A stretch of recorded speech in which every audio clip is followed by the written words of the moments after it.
दोस्तों, प्रतिदिन सब घर में भगवान की पूजा उपासना सभी लोग नियम से करते ही हैं। आज जगह का अभाव हो गया है, लेकिन फिर भी हर घर में एक मंदिर देखने को जरूर मिलता है। छोटा सा छोटा घर हो, वहां पर भी आपको पूजा का स्थान जरूर मिल जाएगा, क्योंकि इससे हमारे घर में हम मानते हैं सकारात्मक ऊर्जा का वास होता है। चाहे आप किराए के घर में रहे या अपने घर में रहे, अपने अपने जगह की अवेलेबिलिटी के अनुसार हर इंसान पूजा पाठ जरूर करता है। दोस्तों, बड़ा सवाल यह आता है कि घर में पूजा स्थान का होना सही जगह बहुत आवश्यक होता है। हम चाहे वास्तु की दृष्टि से देखें या तांत्रिक दृष्टि से देखें, हमारे घर का जो पूजा का स्थल होता है वह हमारे जीवन पर पॉजिटिव और नेगेटिव असर डालता है। दोस्तों, आप कहीं पर भी पूजा स्थान रखें, लेकिन सबसे पहले यह बात जरूर ही होनी चाहिए कि सूर्य की रोशनी आपके पूजा स्थल तक जरूर पहुंचती हो। यदि सूर्य की रोशनी नहीं पड़ती है तो आप भगवान सूर्य नारायण का चित्र अपने मंदिर में अवश्य लगा ले। इससे क्या होगा? अदृश्य रूप से आपके घर के मंदिर में सूर्य की रोशनी पड़ती है और नकारात्मक ऊर्जा का आभास भी नहीं होता। हमारी पूजा भी सफल होती है। पूजा करते समय आपका मुख किस दिशा में हो, भगवान की प्रतिमा का मुख किस दिशा में हो, यह भी विशेष रूप से अगर ध्यान रखा जाए तो सही फलों की प्राप्ति कराता है। दोस्तों, वैसे तो हम क्या मानते हैं कि किसी भी स्थान में किसी भी दिशा में भक्ति भाव से अगर हम पूजन करें तो वह सफल होता है। लेकिन जब हम वास्तु की बात करते हैं तो मकान के जो उत्तर पूर्व दिशा में होता है स्थान, वह सबसे सर्वोत्तम माना गया है। दोस्तों, इस स्थान पर पूजा स्थल होने से माना जाता है कि घर में शांति बनी रहती है, सुकून होता है, धन प्रसन्नता और स्वास्थ्य का लाभ मिलता है। उत्तर पूर्व दिशा का महत्व बताते हुए वास्तु में कहा जाता है कि जब वास्तु भगवान को धरती पर लाया गया था तो उनका शीर्ष यानी उनका मस्तक उत्तर पूर्व दिशा में था। इसलिए इस दिशा को सबसे श्रेष्ठ माना गया है। और यह दिशा और भी इंपॉर्टेंट क्यों है? क्योंकि सूर्य की पवित्र किरणें भी हमें इसी दिशा से मिलती है, जो कि हमारे घर में वहां की पूजा स्थल के वातावरण को सकारात्मक ऊर्जा से भर देती है। दोस्तों, आप चाहे जॉइंट फैमिली में रहते हो सकता है कई फैमिलीज में आजकल होता है कि परिवार एक होता है, बंटवारा हो जाता है भाई भाई का, लेकिन और सभी लोग एक ही घर में कई सारे पूजा घर बना लेते हैं। ऐसी मिस्टेक आपको नहीं करनी चाहिए। हो सकता है आपके घर में बंटवारा हो गया हो, अलग अलग रूम में रहते हैं, लेकिन एक ही मकान में एक ही घर में आपको एक ही पूजा रूम रखना चाहिए। नहीं तो जितने मेंबर्स हैं परिवार के यह नहीं देखेंगे भगवान कि कौन से मेंबर पर परेशानी आ रही है। घर में परेशानियां बढ़ने लगती हैं। सभी के लिए दोस्तों, ईशान कोण वैसे भी देवताओं का स्थान माना गया। ईशान कोण यानी north east corner, own of the house, भगवान शिव का वास होता है। देवगुरु बृहस्पति केतु की दिशा भी ईशान कोण बताई गई है और इसीलिए इस कोण को पूजा पाठ के लिए, अध्यात्म के लिए सबसे बेहतर माना जाता है। किस्मत के धनी होते हैं वह लोग जिनका मंदिर ईशान कोण में होता है। साक्षात भगवान की कृपा बरसती है, देवी देवताओं की कृपा बरसती है। ईश्वर खुशी से प्रसन्न होकर नृत्य करते हैं। दोस्तों, ध्यान रखें, अगर पूजा रूम चाहे एक जगह हो, आप एक ही रूम में हो, लेकिन उसको हमें हमेशा आपको ढक कर रखना चाहिए। लेकिन ज्यादा लंबे समय तक अगर दरवाजा आदि भी है, पर्दा आदि भी है, समय समय पर जैसे आप उठते हैं वैसे भगवान के मंदिर को खोले, जैसे आप सोते हैं वैसे ही भगवान को शयन कराएं। इस प्रकार से आपको उनकी देखभाल करनी चाहिए, नहीं तो दोष काक परिणाम प्राप्त होते हैं। कुछ लोग क्या करते हैं, पूजा घर के आसपास गंदगी रखते हैं, पर्दा लगा दिया भूल गए, भगवान को खोला नहीं, चारों तरफ वातावरण में शोरगुल होता रखता है। ऐसा पूजा रूम दो युक्त होता है, चाहे वह वास्तु सम्मत क्यों ना हो, लेकिन ऐसे स्थान पर आकाश तत्व और वायु तत्व प्रदूषित हो जाते हैं, जिसके कारण इस पूजा कक्ष में बैठकर पूजन करने वाले व्यक्ति की एकाग्रता भंग होती है और पूजा का शुभ फल प्राप्त नहीं होता।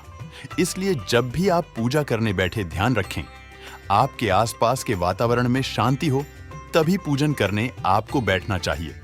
दोस्तों, जो भी विद्यार्थी हो या ज्ञान की प्राप्ति के इच्छुक व्यक्ति हो, उनको भी पूर्व दिशा में मंदिर की स्थापना करनी चाहिए और ध्यान रखना चाहिए घर में सीढ़ियों के नीचे बाथरूम से सटा हुआ या ऊपर नीचे बाथरूम हो, ऐसे स्थान पर बाथरूम के बगल में या बेसमेंट में, घर के बेसमेंट में आपको मंदिर नहीं बनानी चाहिए।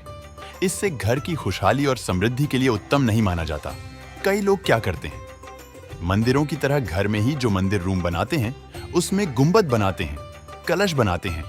यह चीजें आपको घर के अंदर नहीं बनवानी चाहिए और मंदिर के ऊपर बीम या कोई भारी सामान नहीं होना चाहिए।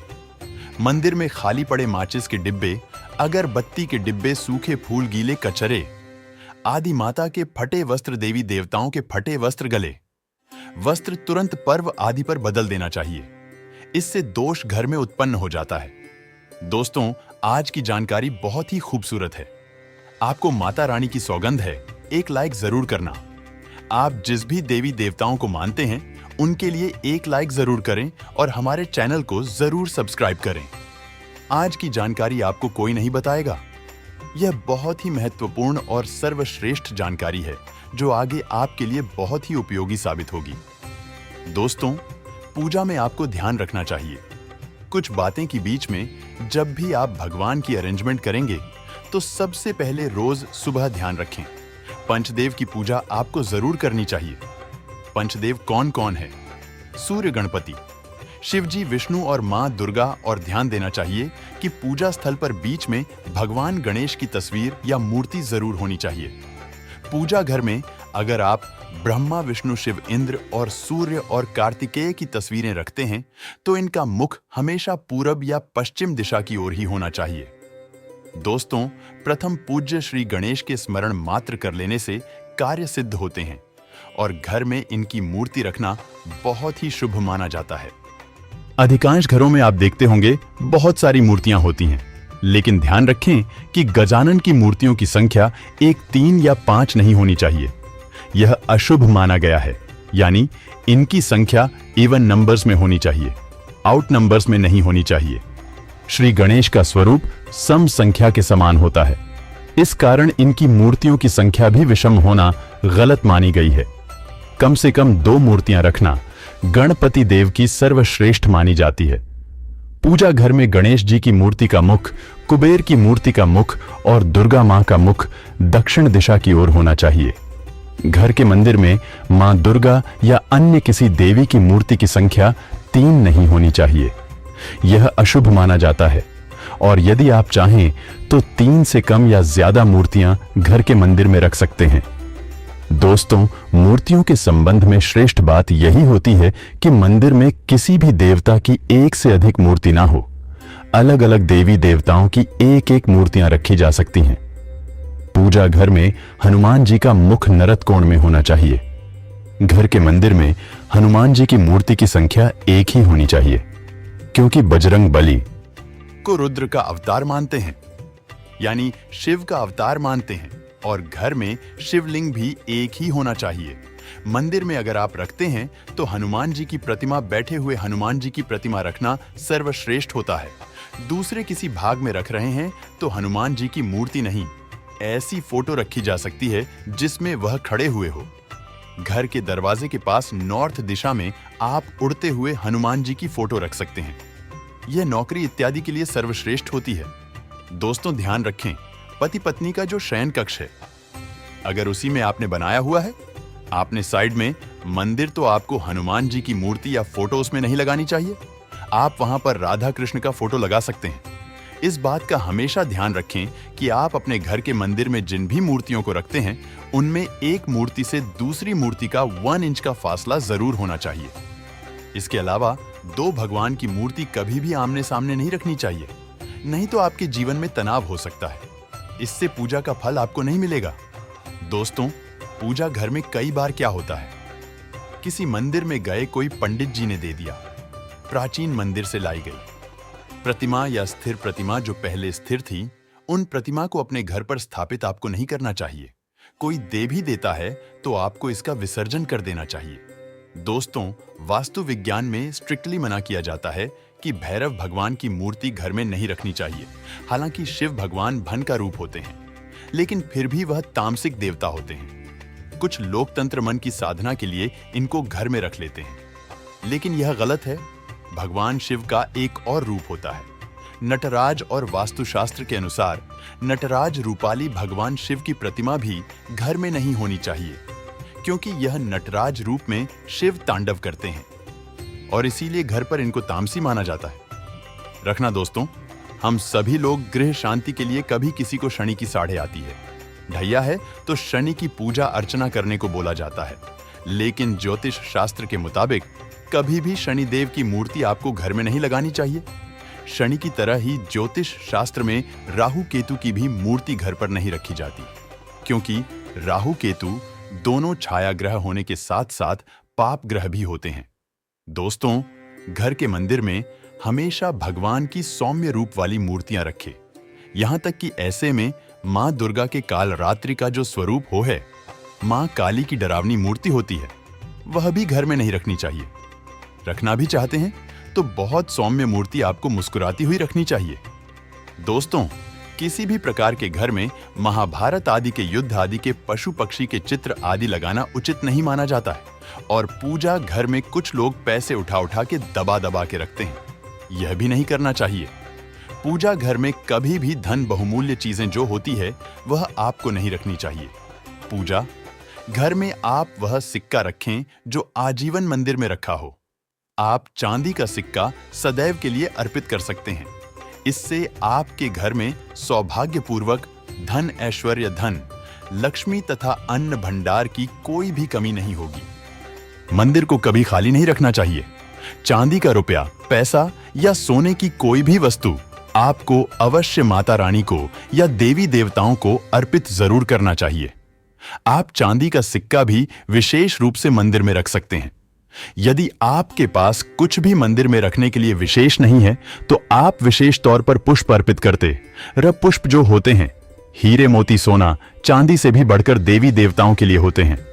दोस्तों, यह तो हुई मूर्तियों की व्यवस्था।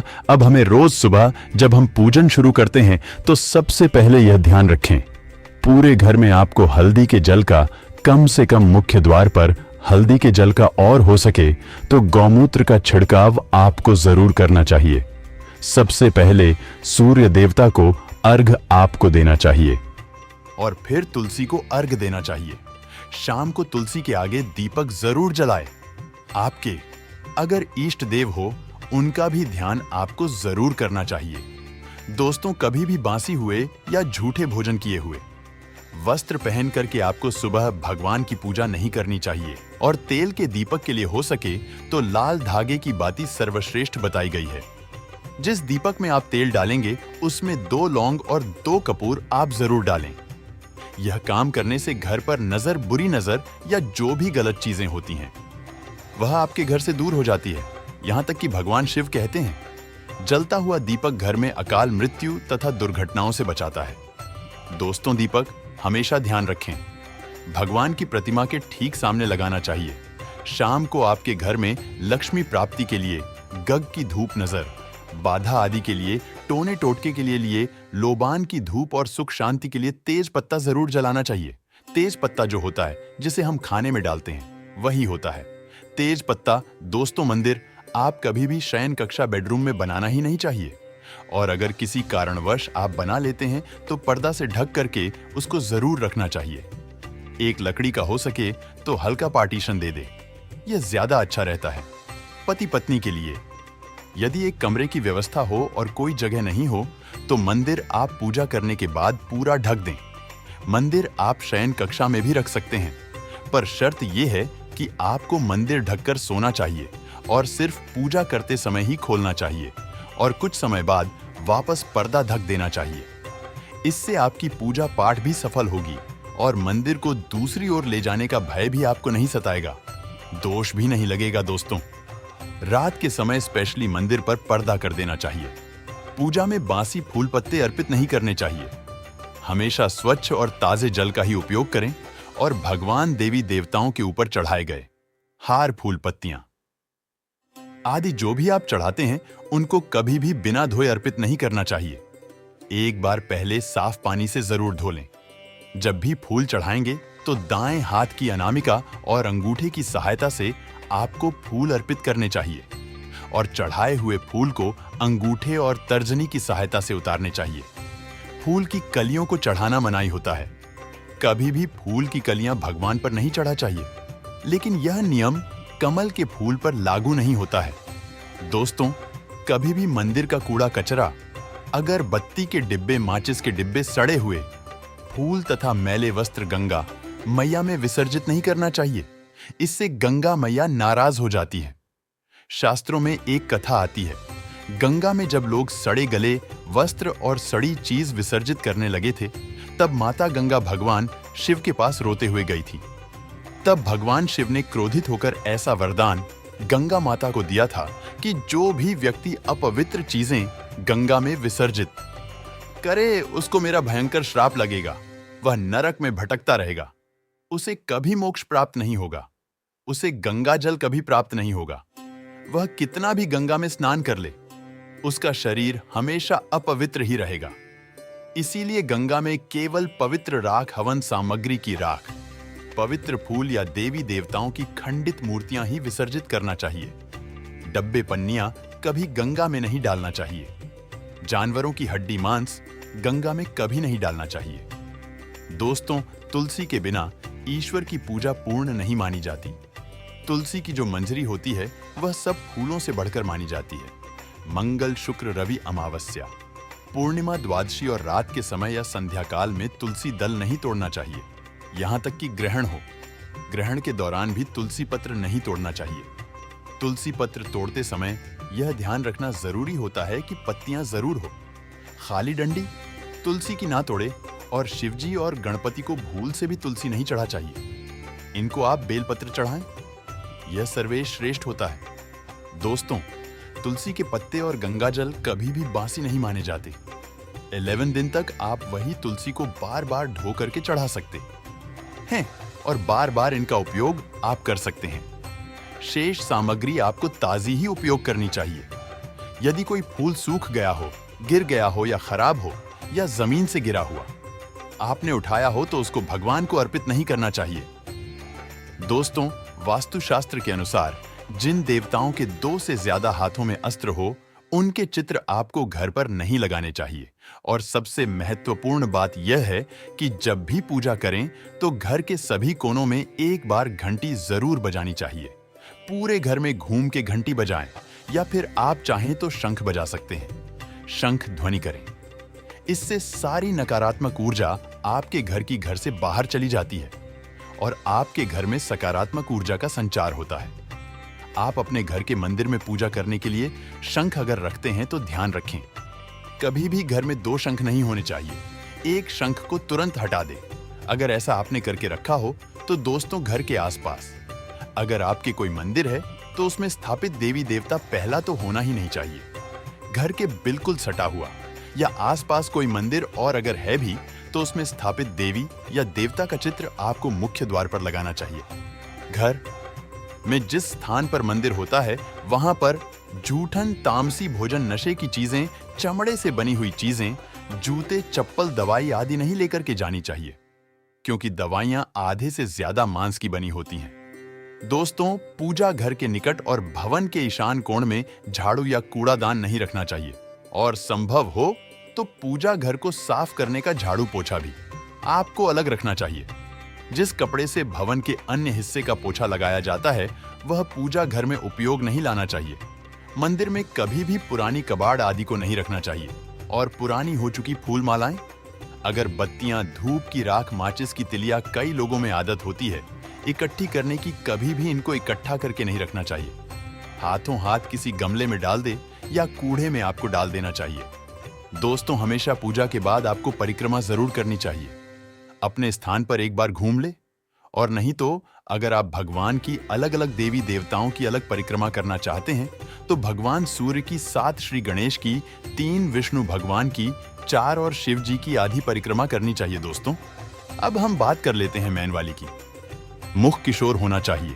जब हम पूजा करते हैं तो सामान्यता पूर्वाभ्यास प्रकट करती है, जिससे हम अपने लक्ष्य को तलाश करने में आसानी से हासिल अपने लक्ष्य को प्राप्त करते हैं।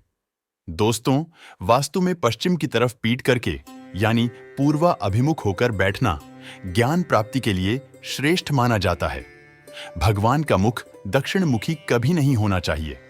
यह ध्यान रखें, पूर्व, पश्चिम और उत्तर मुखी भगवान हो सकते हैं।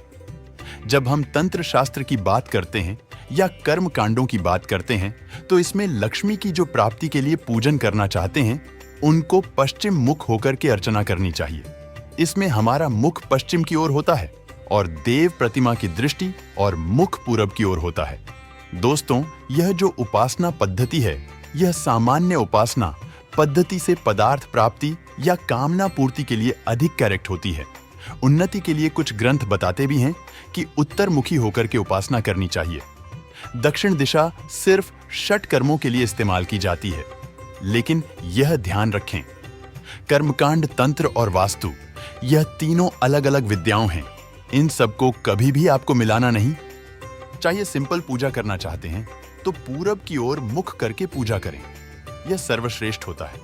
धन प्राप्ति के लिए आपको पश्चिम की ओर मुख करके करना चाहिए, और कभी कभी आप चाहें तो उत्तर की ओर, अगर आपके पास अरेंजमेंट नहीं है तो उत्तर की ओर मुख करके भी आप पूजन कर सकते हैं। दोस्तों, इस प्रकार से अगर आप भी अपने घर में सही स्थान, सही दिशा में पूजा स्थल बनवा करके सही तरीके से पूजन करते हैं, तो निश्चित रूप से वहां पर सकारात्मक ऊर्जा का प्रवाह रहता है, जो आपको स्वस्थ रखेगा।